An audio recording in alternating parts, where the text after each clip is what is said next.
I'm really honoured and delighted to have here a very, very special lady who has done so much for the party.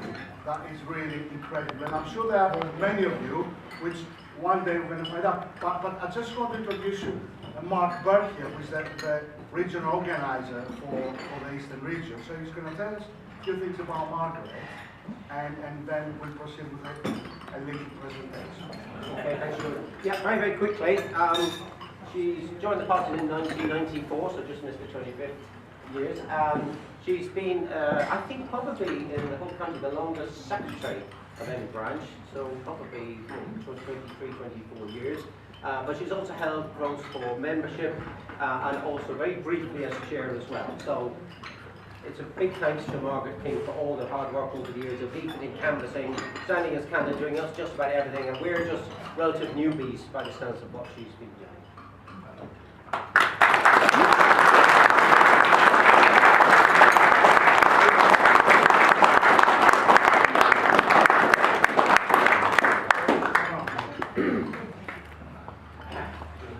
And you didn't make the conference, I think, Margaret. Oh, you did? Well, why didn't you pick up your letters? What happened? Because you all sit down here.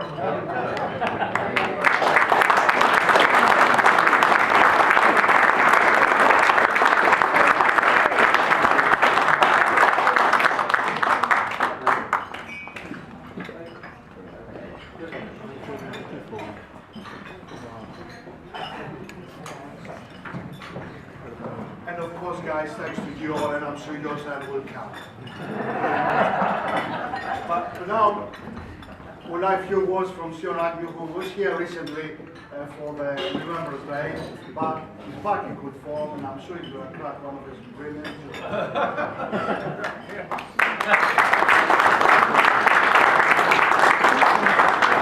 That's not really fair, George, to say everyone's going to laugh. Well, I have to laugh at him, but I don't laugh with him. I won't say very much about Brexit because I'll leave that to Gerard, only on my particular competence, as the word is, which is in agriculture. And I've had in the Parliament over the last few weeks various people approaching me, and I wasn't all that surprised. In fact, a Dutch MEP organised a meeting of Dutch produce exporters. Now, they are desperate for the EU to be kind to the UK. They don't want a messy Brexit. And they are getting fed up with Barnier and with Juncker and this attitude that the UK must be punished. That is the last thing that these Dutch exporters want. So there's a feeling on the ground there in the Netherlands. Then inevitably, from the French wine growers, they're very heavily dependent on our market. They do not want it obstructed. So that was quite predictable.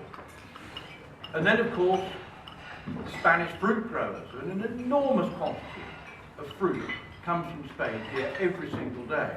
In fact, British companies have land in the south of Spain because the supermarkets say to them, we want this fruit, etc. all the year round, do it.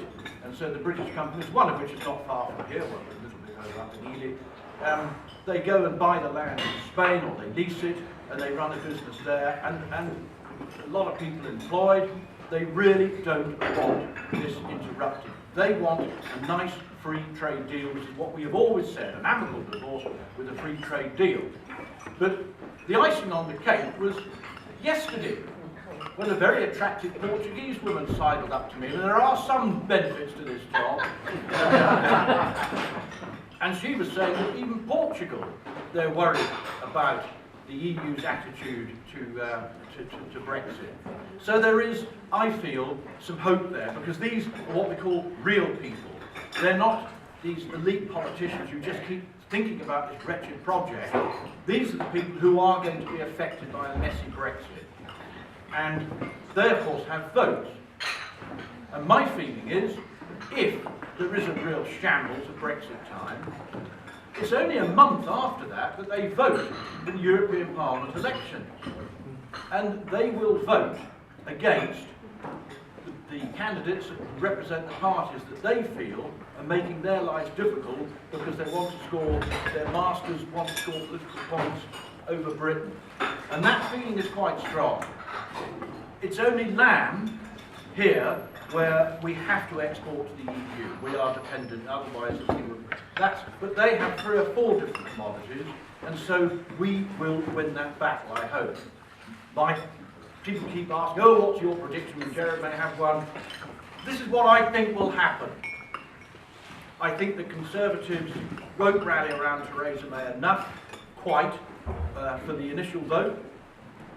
I think they'll throw this deal out, and then, oh, we must have a deal, and so they'll decamp to Luxembourg for a 48-hour session, where they will come up with something better. Now that's what I said here in Bedford on the 22nd of November. It could well be very, very different. But that's just what I think will happen. They will be desperate for some sort of deal. Well, I'm going to go back now to my favourite hobby horse. It's such a shame that Roger Helmer is the age he is, because he was my mentor on this, being a denier, a man-made global warming denier, which is what he was and which is what I am. And I am Roger's disciple, except he's a lot quicker, a lot brighter than I am. And this, I mean, I've always been that way inclined, but things really kicked off for me when I heard that out of the agricultural budget, the CAP, 40% of this budget, 40%, which we would call £20 billion, farmers can only get this if somehow they improve the world's weather. I mean, this is the thinking. It is extraordinary. Today, coming down here, frustrated in that traffic jam on the A1, again, on the news, there's something from the BBC saying, oh, well, it's all over now, nearly. There's so much CO2 in the atmosphere that unless we get rid of it all, we're all going to die. So, they didn't quite say that, but that was the panic effect. And then somebody else came on, some expert, saying, oh, CO2 levels are the highest they've been for 3 million years. Well, we have a member, Cambridgeshire, the Reverend Philip Foster. As well as being a reverend, he got a degree in natural sciences, physics at Cambridge. And he is another of my mentors. And he has got a graph, a scientific graph that shows CO2 levels, and in fact they are now very, very low. They were much higher in the past. And I'm wondering, how can we challenge the BBC on this? They should ask for other people to come on, but they never ever do. And so I feel now it's my duty to try and do it. I'm getting more confident in it.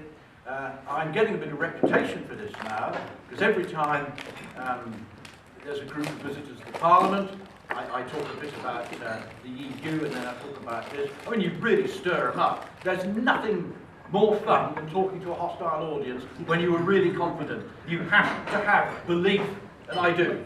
And I think they're talking utter rot, personally, and I know why they're talking utter rot, because the universities want funding, and they get funding by frightening the government, saying the climate's all going hot, and unless we get bigger research grants, we can help you put it all right. And it just keeps rolling along all the time. So that's how it works. So in agriculture, what are we being asked to do? We're being asked to reduce our emissions of greenhouse gases. There are 5 greenhouse gases: CO2, methane, nitrous oxide, water vapour, and ozone. The Commission apparently says that water vapour is so insignificant. I mean, what an extraordinary statement. I mean, look at the clouds. Oh, it's so insignificant, they're not going to bother with that. What they really mean is that even they're not stupid enough to try and get rid of the clouds. So they need the clouds. Well, that's a very effective greenhouse gas. So, of course, we've got the villain of the piece, carbon dioxide. How do farmers produce this? They produce it mainly from tractor exhaust pipes, from stationary engines, grain dryers, that sort of thing. And so, if we're going to reduce the CO2 from our farms, and remember, we've got to do this in order to get the money. We've got to prove that we're emitting less CO2 this year than we did last year. And so, we've got to be able to say, well, this is how we've changed our farming. Either you abandon some land and say, well, we're no longer farming that land, and so we're emitting less CO2, or you can change your cultivation method. and you can go to GM crops and glyphosate. That will really slash CO2 emissions from farms. But of course the Green lobby, they hate GM crops and glyphosate even more than they hate CO2. They hate everything. They hate everything that farmers do. We just produce enough food for everybody to eat. The Greens don't really like that. It's all got to be organic, which doesn't always work. So that's how we can do that. Then we've got this methane from the ruminants. Well, we can keep less ruminants, or we can use this wonderful little machine that somebody's come up with called the burp converter. I don't know if you were at the conference, but you might have seen a picture of it. A thing that hangs over the cow's mouth, and as the cow breathes out methane, it oxidizes it. Well, yes, it does, but of course that would have happened to it anyway. It doesn't need to go through the silly little machine, and it turns it into water vapour and CO2. So you're turning one greenhouse gas into two other greenhouse gases. But that farmer, if he does that, oh yes, I put these things like, oh yes, well done, box tick. You get your subsidy, you've really saved the planet, and their cows are emitting less methane. Ozone, well, we actually found a way, the human fraternity of reducing that was through the CFCs. And now the panic is, there's not enough ozone. I think it's wonderful. They go on about the harmful greenhouse gases. The one we did manage to reduce, ozone, now they say we need to build it up again. And so farmers don't produce it anyway, so that doesn't really matter. Water vapour I've talked about, but nitrous oxide is the really interesting one, and the one I'll just finish up on. Nitrous oxide, it mustn't be confused with nitrogen dioxide, which is the pollutant from exhaust pipes. And people frequently think, oh, it's nitrous oxide, it's all the same. It isn't. Farmers emit nitrous oxide. This isn't rude, they don't actually emit it, but some of the crops they grow do, and these are the leguminous crops. These are the crops that pull the free nitrogen out of the air and turn it into nitrate that they can use as fertiliser, so you don't need to put nitrogen fertiliser on leguminous crops. Greens love leguminous crops. They hate the idea that farmers have to buy nitrogen fertiliser from these still filthy, stinking, rich capitalists, etc., and it uses CO2 to produce it, and so anything that means you don't have to use nitrogen fertiliser, they think is wonderful, like leguminous crops. The trouble is the leguminous crops are emitting the nitrous oxide, which are a dangerous, harmful, polluting, filthy, horrible greenhouse gas. So they've got another problem there. The only way the farmer can reduce his nitrous oxide emission is to stop growing peas or beans, or to spray out the clover in his pasture, where he'll need to use some powerful weed killers like 2,4-D and MCPA. The Greens hate things like that, but in order to be green and stop emitting nitrous oxide, he's got to spray these filthy, stinking chemicals on his grass. Can you see the drift of all of this? And the hypocrisy is ridiculous. But yes, there is a slightly naughty thing, and I like to I'll end on this. The farmer himself actually does produce some nitrous oxide. Now, when a male of the species gets excited, his lower body changes shape. You may have noticed. In order for that to happen, he first has to produce some nitrous oxide. So chaps, if you really want to save this planet, it's not just a matter of giving up sex, you mustn't even think about it. Thank you very much.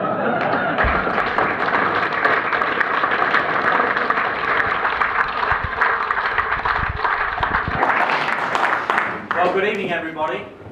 First of all, I'd like to say thank you to George for organising this evening, and for Mark for all the hard work they put in throughout the year, and anyone else here I'm sure who's been involved in organising tonight. Thank you very much, and for all the hard work that you do during the year. There must be at least 60 people here tonight. Fantastic to get so many people out from the branch.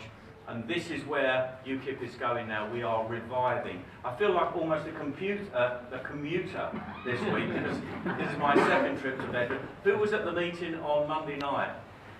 God, that means I've got to make another split.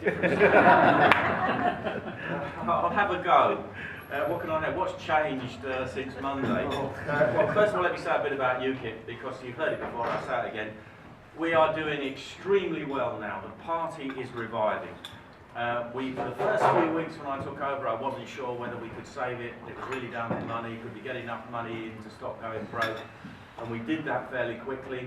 I asked the members for 100,000. They gave me 300,000. I'm sure you've heard all this before. And now money is coming in. Membership is building up. We've had a few hundred, I think something like 500 or 600 people in just over the last few days because of what's going on in the news. People can see that they have to join UKIP if they don't like what's going on.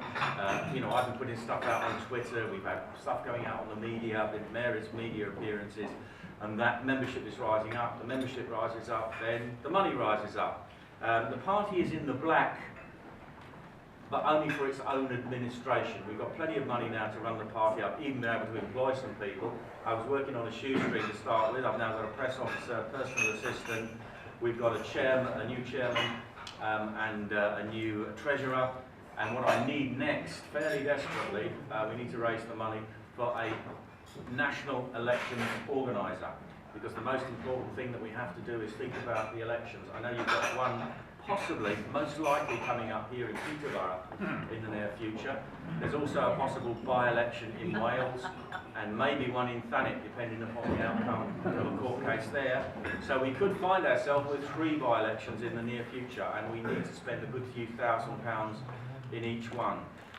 So far, every time I've asked the members for money, they've been very, very generous and responded. Just last week, we wrote to about 3,000 members that we have who don't have email addresses. And we wrote to them and said, we can't communicate with you if you don't have an email address. If you've got one, please let us know. And by the way, if you want to make a small donation, that would be very useful. We got £10,000 back just through that one letter to 3,000 people. And that's really marvellous. It just shows you how generous our members are. Money's coming in. We revived the Patrons Club. I don't know if you know about the Patrons Club. We used to have about 400 people paying £1,000 a year into the Patrons Club. We had a very healthy income with that. Like so much else in the previous 2 years before I took over, it was left to collapse and rot. We've now got that back up to about 140 people. So we've had a comfortable income from that, which has helped me to pay for some of the things that I need to do. People are joining that all the time as well. So on the money side, we're doing well. In terms of organisation, morale is very high down at head office in Newton Abbot. And of course, every time they get a fresh influx of people ringing to join, then of course they're very busy, but their morale goes up because they know that things are changing and moving on. And I'm going to be making an announcement probably on Monday. Once it's all installed and we make sure that it works properly, that people will be able to join for £4 a month direct debit. This should have been done years ago. I don't know why it wasn't. But I said we have to be able to do this because quite often when people will say, well, I can't really afford to write you a £30 cheque for the year, but £4 is the price of a pint, less than the price of a pint of beer. I don't even know what a packet of 20 cigarettes costs, quite a lot of money. It's probably at least half that, got a quarter of that. So anyone that's on even a basic income, I think, can be able to afford to join UKIP now if they want to, and we are going to be pushing that out across the board to as many different groups as we can. You may have seen that we've got the veterans on our side, we had some of the football lads on our side, ex-police, ex-prison officers, all of these people who know how society is falling apart. I had a drink last night with a friend who's an ex-police officer, retired this year. He said it's absolutely collapsing in the police force. They're going to a stage now where all they do is to react. I had my assistant actually got burgled in the summer. She was in the house with her daughter and a friend, and they didn't even know it happened. Burglars came in, cleaned them out of everything, computers, everything of value, rang the police. The police said, we'll send you a crime number. And she said, aren't you going to come round and take some fingerprints or something? And they said, no, there's no point. You'd think that at least they want fingerprints so they can, if they do manage to catch anybody, they can compare it to previous burglaries. No, they're not interested. And then, of course, she had a problem with the insurance, because the insurance then made problems because the police hadn't been around. So we're descending into anarchy to a certain extent. I don't want to over-egg the pudding, but it's getting worse, and the prisoners now running the prisons. And somebody told me yesterday that there is a drug epidemic in prisons with a drug called spice, have you heard of that? And it's a chemical, and they used to smuggle it into prisons, having difficulties with that. So what they do now is when people write to a prisoner, They actually dip the paper into a solution of this drug, send it to the prisoner, he gets his letter, he rolls it up and smokes it. So I said to my friend, why don't they just photocopy the letters, give the prisoner the photocopy and burn the letters? Yeah. And he said they're too difficult, they can't be bothered. Also, they might have a right on their hands as well, I suppose. But it just shows you where we are descending to now in this country. Well, I've gone a bit off message because I'm sure you all want to hear about Brexit, and even I'm confused now. Do you remember that soap opera? It was called Soap, and they'd read the plot out at the beginning of the programme. They say, confused? You will be, with the next edition of the soap opera. And that's what it's like. I mean, it is immensely complicated. It's meant to be. Some of you will remember I actually wrote about this 4 years ago. I wrote a little book, and I said, that was when Cameron had promised a referendum, and I said, if there's a referendum, if Leave wins, this is what's going to happen.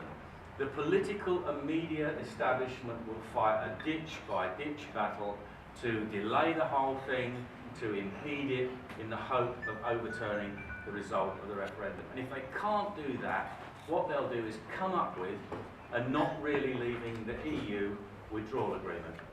And where are we? 2 years afterwards, we've got a not really leaving the EU withdrawal agreement, which the brilliant Mrs May has managed to negotiate with the lovely Mr Juncker and Barnier, who's so friendly towards the UK. And what have we got in that withdrawal agreement? Well, we're going to continue to pay them lots of money.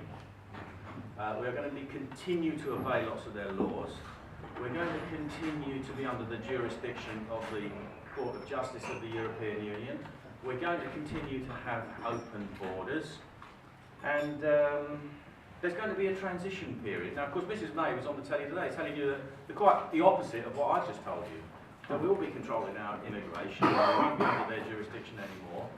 But there is the small matter of the transition period. And now in the draft agreement which they've drawn up, it says the transition period will go on till 20XX. They haven't put the numbers in there yet. And when this was queried, the government's response was, well, it will be agreed, there will be a date in there, we just haven't put it in there yet. No, quite possibly. And they're talking about 2020. That's, well, today she said 20 months on the telly I caught. I was very busy today and I couldn't listen to the whole thing. But I heard the date 20 months. Well, 20 months will take us beyond 2020, I think, won't it? If my arithmetic is right. No, 21. 21, okay. But then the other speculation is we could go up to 2022.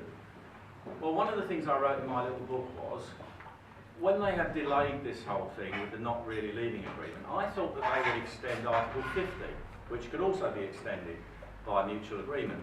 But they've now put in this concept of the transition agreement, or the transition period. So what they can do is to delay that end of that transition period until we get up to the next general election, which of course must come by the middle of 2022, because the last one was in 2017. And it's quite possible then that you'll have a Conservative Party and a Labour Party who will say, it was all a tremendous mistake, we can't make it work, look how immensely difficult it is, so actually I think we should go back in. That's quite possible. I mean, I don't think that's far-fetched in the view of what we've seen in the last 2 years since the referendum. So, what's stopping them doing that? Or what will prevent them doing that? They have to get UKIP off the political scene, because we are the only opposition. If there is going to be nobody there to take their votes away in a general election and in by-elections, an anti-EU, pro-independence party, then they haven't got any competition, have they? And I think this, Mrs May has only said one thing that I actually believe. She says there aren't going to be any more UK MEPs next year. We are not going to take part in the next European elections. I'm absolutely sure of that, 99% sure of that, whatever else happens. Because the last thing they would want is another stupendous victory by UKIP in European elections, which we can do under the first past the post system. So I think that any idea that we're going to take part in the next European elections is false. It's not going to happen. for that very good reason. Then they hope that UKIP will quietly die and go away. Give it another year or two. Then, as I said, 2022, if we haven't come to the end of the transition period by that point, it will be safe for them to reverse the decision of the referendum. Do they care if people get angry? Not really. Do they care if people don't vote? Not really, because it doesn't matter how few people vote, so long as somebody votes and either Tory or Labour win. Because our politics under the first past the post system is really a game of musical chairs where you've got one chair, two participants, somebody's going to be in the government, their turn this time, it'll be our turn next time, and we go round and round like that. In the in the constituency where I live, West Ham, we've had a Labour MP since 1894. Not the same Labour MP. It was Keir Hardie won it, and I think there may have been a period after the war where there was a Liberal for a few years, 4 years maybe, but basically it's been a Labour MP all those years, and there will be other constituencies where you've had a Tory for 200 years probably. Because elections are fought in marginal seats. We all know that under our first past the post system. Okay, so what we're going to do is give them a bit of a contest. It's my intention that we fight 650 seats, if humanly possible.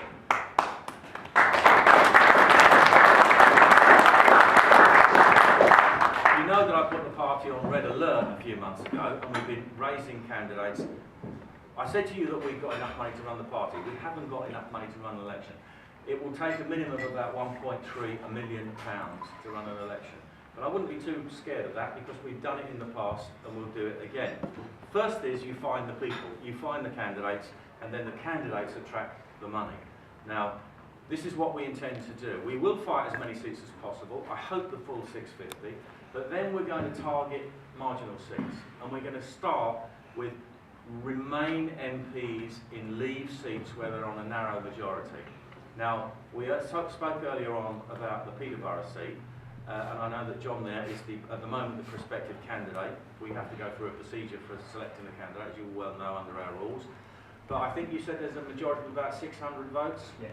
Well, you could run anybody in that constituency. No disrespect to you, John, sorry, I don't mean it that way. You could run a teddy bear, well, if they were eligible to stand, who sat at home, and provided they put out their 50,000 leaflets, they're going to get 600 votes, 800 votes for doing nothing as a UKIP candidate. And I'm sure that our candidate, whether it be John or somebody else, is going to do a great deal more than that and get much, much more votes and a higher percentage. But the point I'm trying to make is, for fairly low effort, up and down the country, we can knock people off their perches.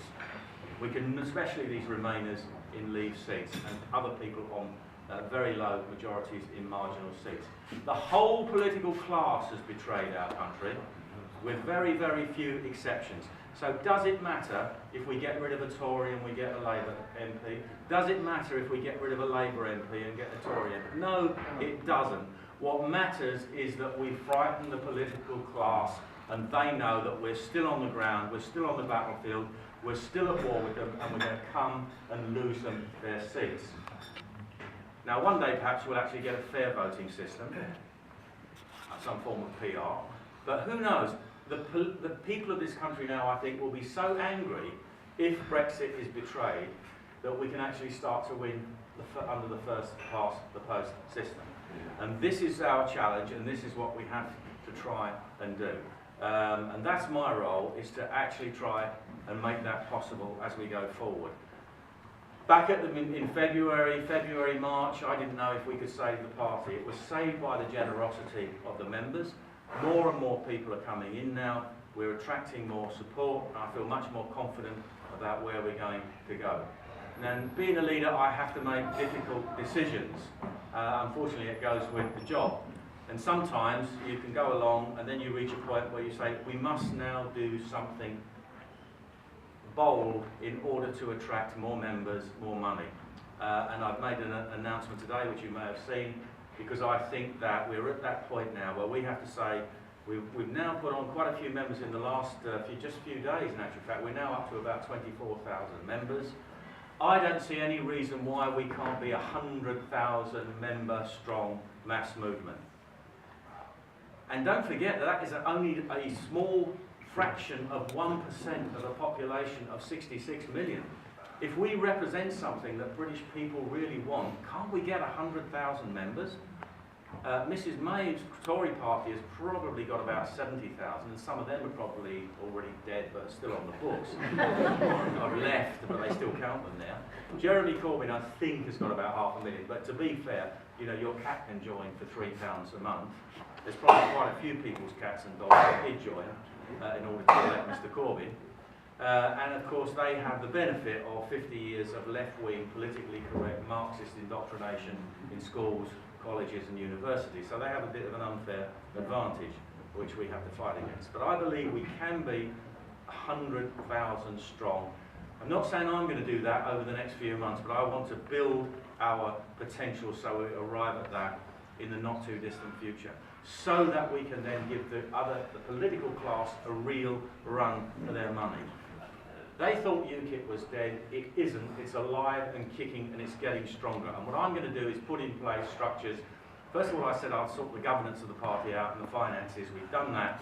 Now we have to sort the politics out so that people will come and join us and vote for us. And I think that we mustn't be frightened of the political class.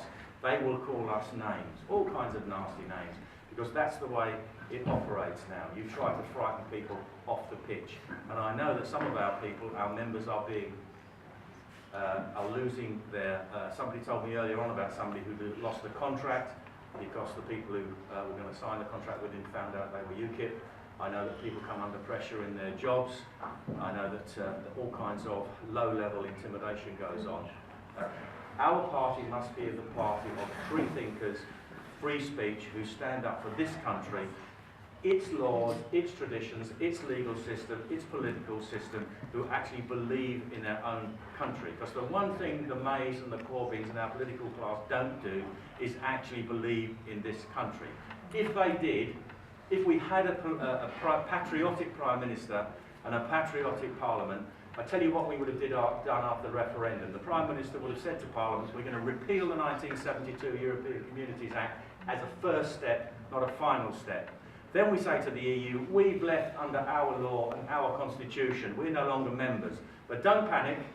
All of your law has been transposed into acts of Parliament and regulations and treaties and God knows what else. It's all going to stay in place for the moment.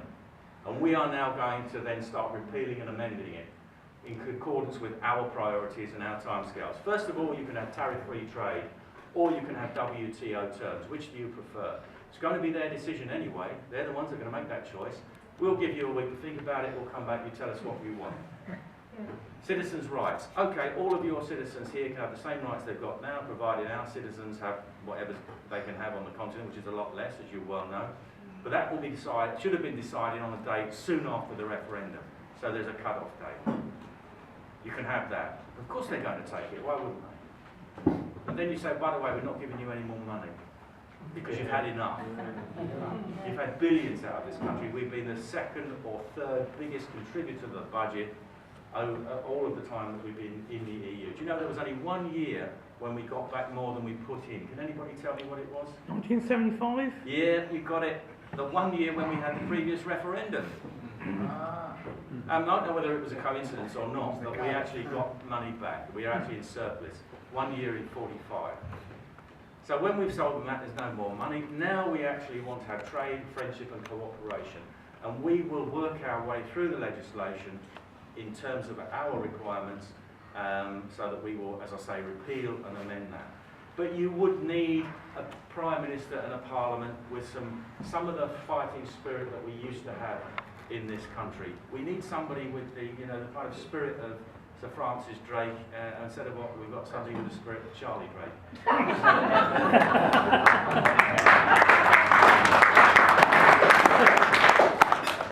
But it could be done, and it's never too late to do it. Even if we get this rubbish, not really leaving the EU withdrawal agreement, and don't forget this is only the start, because now they have to have the relationship agreement. And I believe what's come out today, and I haven't had a chance to look at it in detail, is this extended customs union and single market nonsense, whereby, you know, and all this completely false constructed problem of the Irish border. Well, there is no Irish border problem, there's a Brussels problem. we could just continue exactly as the way we are now. No one's going to go and build a border. We're not going to do it. The Southern Irish are not going to do it. Republic of Ireland. The EU is not going to send over Polish builders to do it. So we just say we're going to stay exactly as we are now. We're going to trade over the border as we do now. Who's going to do anything about it?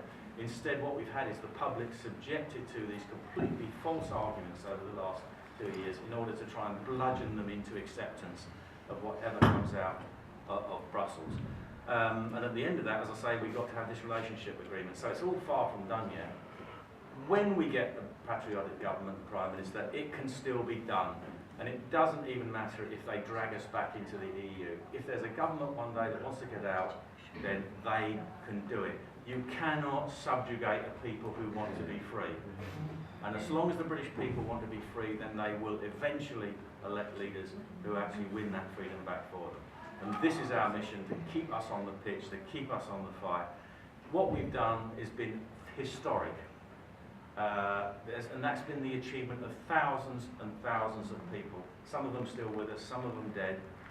But people who have sacrificed time, money and effort into this fight over the last 26 years, since some of us joined something called the Anti-Federalist League and tried campaigning under that name. We changed it to the UK Independence Party fairly quickly after that. But those people contributed to that victory. Ordinary, decent people who want to live in a free, independent, democratic country. You're all the same. There's lots of them out there. Our job is to get them to join and get them to vote for us. Thank you very much.